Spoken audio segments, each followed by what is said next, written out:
The Calthrine Empire had conquered 47 star systems before they encountered Earth. Their military doctrine was refined over 3 millennia, their tactics proven against dozens of species. When their war fleet emerged from hyperspace, at the edge of humanity's solar system, Grand Marshal Vector felt the familiar anticipation of another swift victory. The humans had been observed for cycles. They were young, barely 700 years into space travel. Their ships were crude, their weapons primitive. The Calthrine expected surrender within days, resistance within weeks at most. What they didn't expect was a message from Earth's Unified Defense Command that simply read, "You've made a terrible miscalculation." Vector dismissed it as bravado. The Calthrine opened their assault with textbook precision, their dreadnoughts forming the impenetrable shell formation that had broken the Mordine Confederacy. Plasma lances carved through the void toward Earth's orbital defense platforms. Then humanity did something the Calthrine had never encountered. They didn't fight back immediately. Instead, every human vessel in the system began broadcasting on all frequencies. Not distress signals or surrender terms, but tactical analysis. "Your shell formation leaves a 17-degree blind spot in your upper hemisphere," a calm human voice explained as Calthrine ships advanced. "Your dreadnoughts are spacing themselves at exactly 4,200 kilometers. That's predictable. We've run simulations on this formation for the past 6 hours. Here are 300 ways to break it." Vector watched in confusion as human frigates, vastly outgunned, began executing maneuvers that seemed suicidal. They dove into the blind spots his commanders didn't even know existed. Their weapons, targeting not the heavily shielded hulls but the sensor arrays, the communication relays, the seemingly insignificant nodes that held the formation together. Within an hour, the shell formation collapsed into chaos. Calthrine ships fired on their own vessels, blinded by the loss of their tactical network. The humans hadn't tried to overpower them. They had simply shown them every flaw in their doctrine, then exploited each one with surgical precision. Lesson 1, the human broadcast continued. Never use the same formation for 3,000 years. Your enemies will memorize it. Grand Marshal Vector regrouped his fleet, rage replacing his confidence. He ordered the Storm Surge, an aggressive, scattered assault that had overwhelmed the Yalthine defense fleet. Calthrine destroyers would come from multiple vectors, too many targets for any defense grid to track. The human ships reformed into loose, seemingly random clusters. Then they did something that made Vector's blood run cold. They split their forces deliberately, creating gaps in their own defensive line.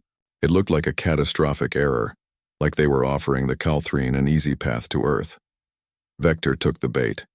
His destroyers poured through the gaps, accelerating toward the planet. That's when the humans sprang their trap. The gaps weren't weaknesses. They were kill zones. Human ships that had appeared to retreat suddenly reversed thrust, emerging from behind lunar debris and asteroid cover. They'd studied the Calthrine's aggressive nature, predicted exactly where they'd commit their forces, and turned the storm surge into a slaughter.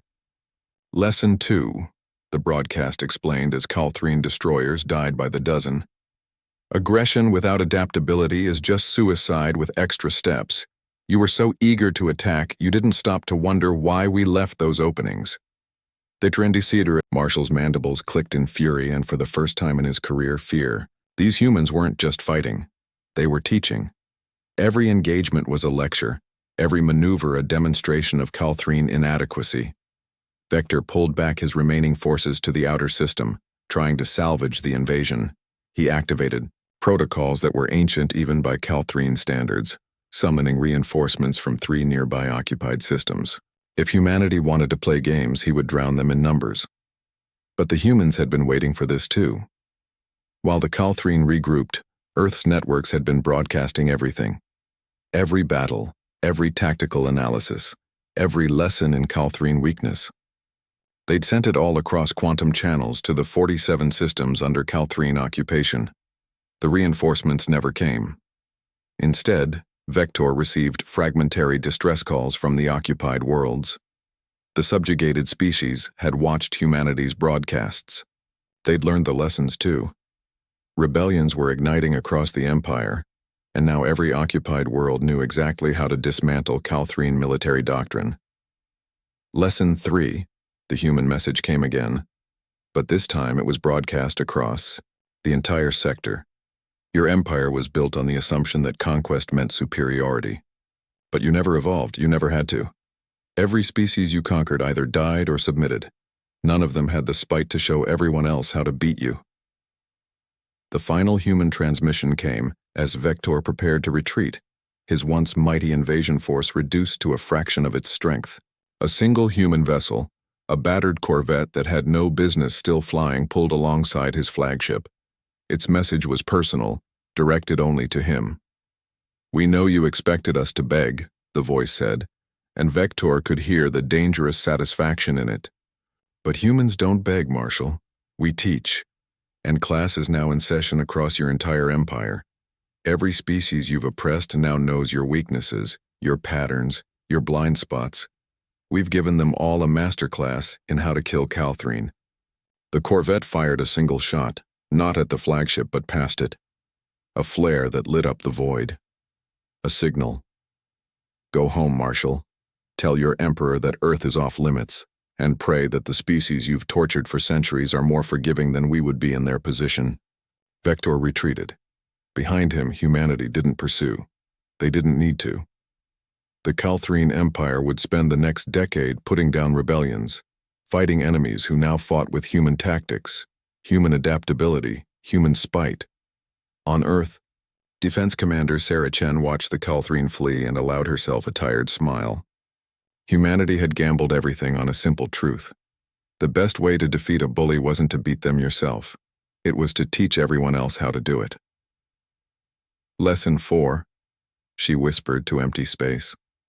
Never underestimate a species that writes everything down and loves to share.